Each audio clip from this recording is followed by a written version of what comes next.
Bonjour à tous, bienvenue, je m'appelle Renaud et vous êtes sur la chaîne The Nomadic Toad.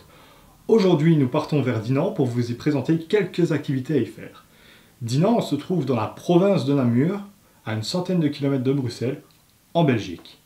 Pour cette petite escapade, je serai accompagné de Florian, Nils et Lucas. Bon visionnage, c'est parti!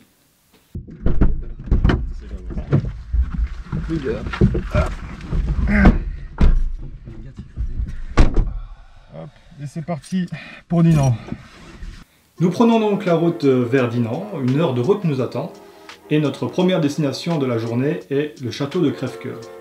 Le château de Crèvecoeur est un ancien château fort qui surplombe le village de Bouving-sur-Meuse, se trouvant à 2 km au nord de Dinan.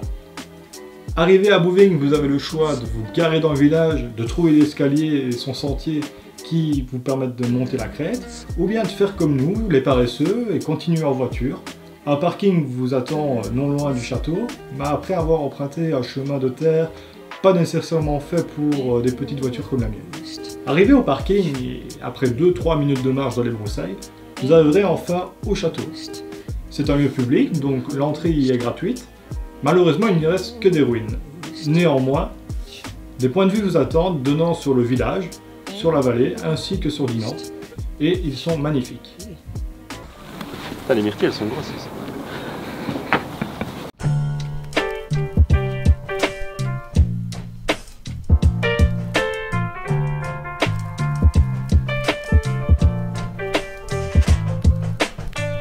C'est plus intéressant que je le croyais. Et plus difficile aussi.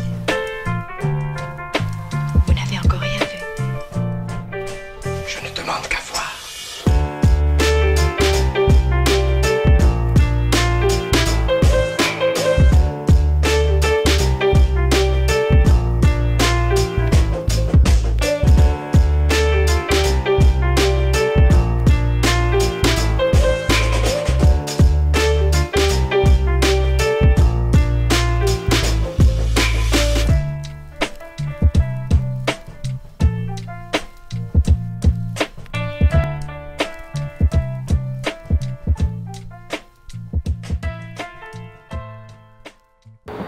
Et nous voici au château de Crèvecoeur, ancien château fort dont le nom était le château de Bouving, ancien village près de Dinan. Pourquoi le nom de Crèvecoeur? Il y a une légende qui raconte que durant le sac d'Henri II, les Français ont assiégé le château. Les bourgeois et chevaliers se sont réfugiés dedans avec leurs épouses. Et voyant les Français arriver, l'ennemi aux portes de la ville, ils se sont réfugiés dans la plus haute tour et ne voulant pas être capturés, ils se sont suicidés en sautant dans le précipice.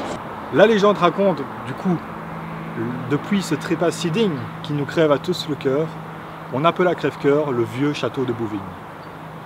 Après cette légende aux aspects mélancoliques, je vous propose de visiter les ruines du château au travers de ces quelques prises de vue.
Après avoir visité le château de Crèvecoeur, nous revoici sur la route, direction Dinan et sa citadelle dominant la ville.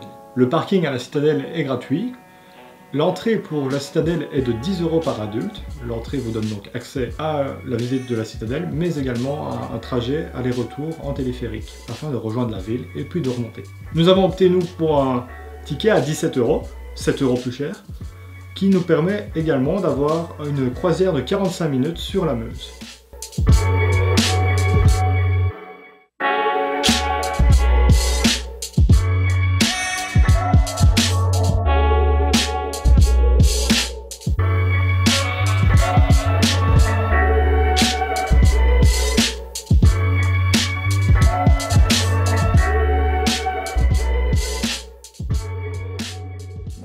Nous rentrons donc à proprement dit dans l'enceinte de la citadelle, où nous aurons donc une visite très explicative sur ce bâtiment édifié en 1818 par Léo Lordet.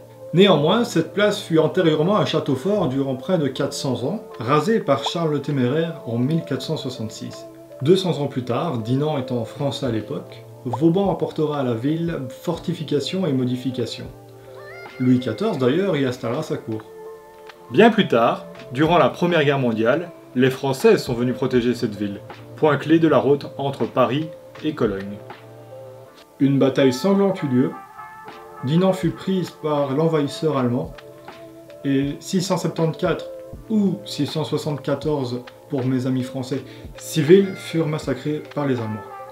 Voici quelques images de ce lieu chargé d'histoire s'étalant sur plusieurs époques.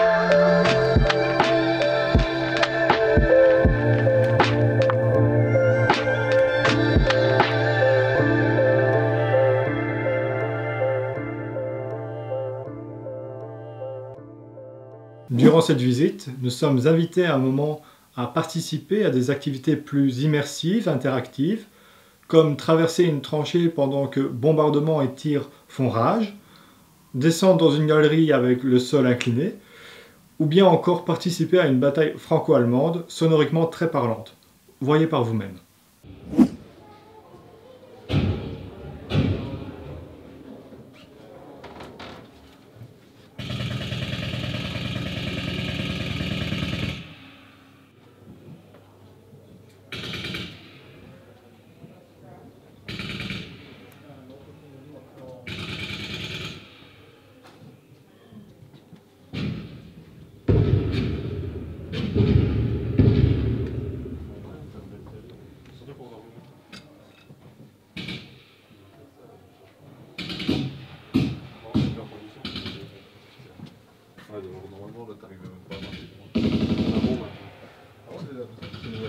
Trop d'abdos ici. Je crois que...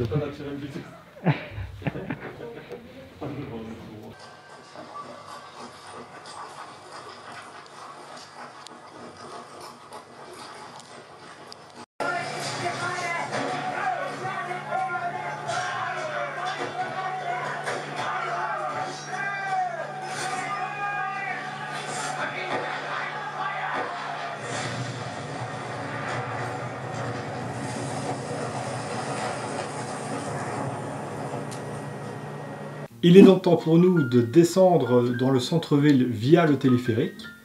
Petite anecdote, il s'agit de l'unique téléphérique de Belgique. Arrivés en bas, nous nous retrouvons devant la collégiale Notre-Dame de Dinan, que l'on peut visiter aussi gratuitement. C'est un détour qui vaut le coup, étant donné que l'église est magnifique, et cela vous prendra approximativement une quinzaine de minutes. Vous retrouverez dans la description de la vidéo un peu de documentation sur l'église si cela vous intéresse. Après 5 minutes de marche, nous sommes arrivés sur les quais de la ville, où nous avons pu embarquer dans un bateau des croisières Mosane. Nous sommes donc partis à la découverte de la vallée de la Meuse durant 45 minutes sous un soleil resplendissant. Nous avons également pu profiter d'un petit rafraîchissement amplement mérité. Durant cette croisière, nous pouvons apercevoir de jolies maisons, le Rocher Bayard ou bien encore le viaduc Charlemagne. Mais voyez par vous-même.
sommes donc rendus finalement aux grottes de Dinan la Merveilleuse, se trouvant à 5-10 minutes de la citadelle en voiture.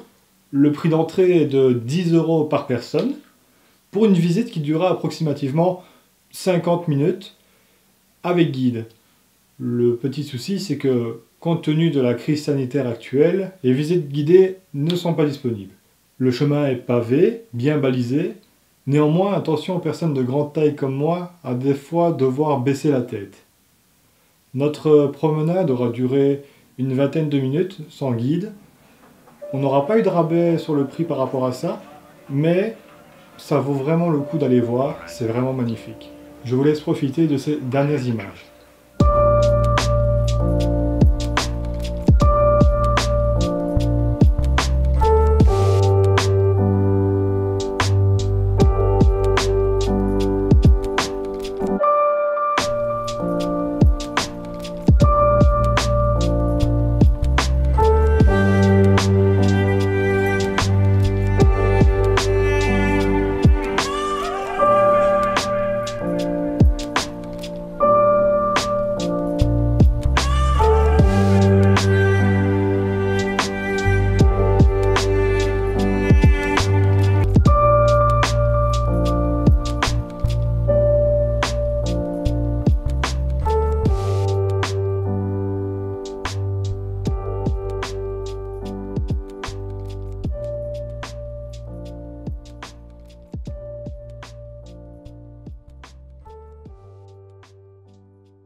Notre épisode sur Dinan s'achève ici.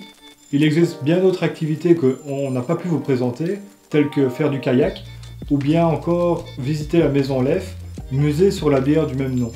Cet épisode est important pour nous car il est le premier de ce projet. Nous voulons à travers cette chaîne vous faire découvrir des endroits et vous donner envie d'y aller, tout en vous fournissant des activités à faire, des restaurants ou des bons plans.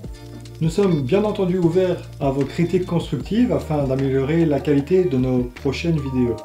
Je voulais remercier Boston qui, de par ses musiques, a donné vie à cette vidéo. Je vous mets en description sa page Facebook, sa page Spotify, ainsi que la liste des musiques qui ont été utilisées pour cette vidéo. Je voulais également vous remercier d'avoir regardé cette vidéo jusqu'au bout. Je vous propose de vous abonner afin de ne louper aucune des prochaines vidéos qui sortiront. Je vous souhaite une bonne fin de vacances, c'était Renaud de The Nomadic Thought.